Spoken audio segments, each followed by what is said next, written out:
Hey, I'm Carmen Perez, and this is Getting Rich. I've paid off $57,000 of debt in 2 years and 9 months, and I'm here to teach you that you can too. We're about to take a financial journey. Come join me.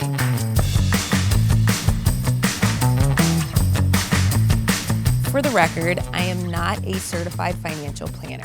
I didn't graduate at the top of my class, and I didn't have a lot of help along the way. And while I worked in finance, I actually really sucked when it came to managing my own money. I have made a few wrong turns in the area of personal finance and want to teach people the valuable lessons I've been able to learn along the way.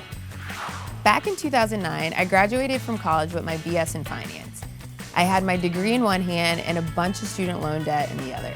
And of course, I thought I had it all figured out. But boy, was I wrong. My plan was simple.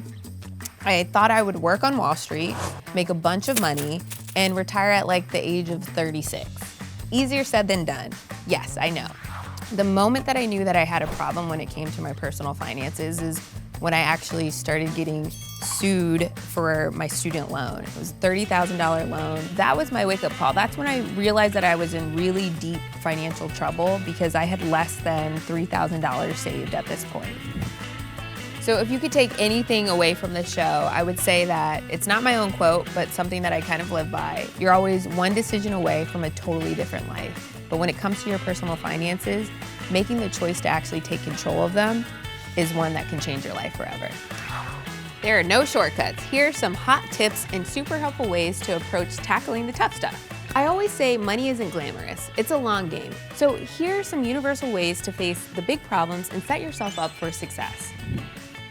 Identify your goal. Do you want to pay off student loan debt, travel the world, get a head start on saving for a home? Or maybe you want to create some financial balance in your life so you can stop worrying about checking your bank account all the time. Here's what I suggest. Write that goal down. Nothing is too big or too small. Take stock of the big picture. This is how you let fear stop leading the conversation in your head.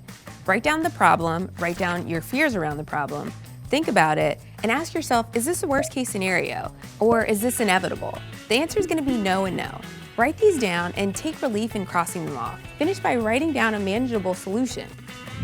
Identify the low-hanging fruit.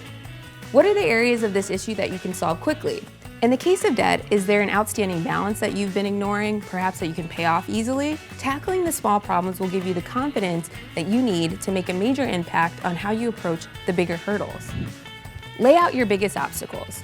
After you've identified the low-hanging fruit, look at the big stuff. The crushing student loan debt, a high-interest auto loan, you name it. Let's make these your long-term goals and remember to respect the fact that they're going to take a little bit longer to achieve. Create an ideal timeline, but also understand that not meeting those milestones isn't the end of the world. The Chinese philosopher Lao Tzu famously said, "A journey of 1,000 miles begins with a single step." And remember, anything can be fixed, but not by crying or ignoring your problem. You've got this.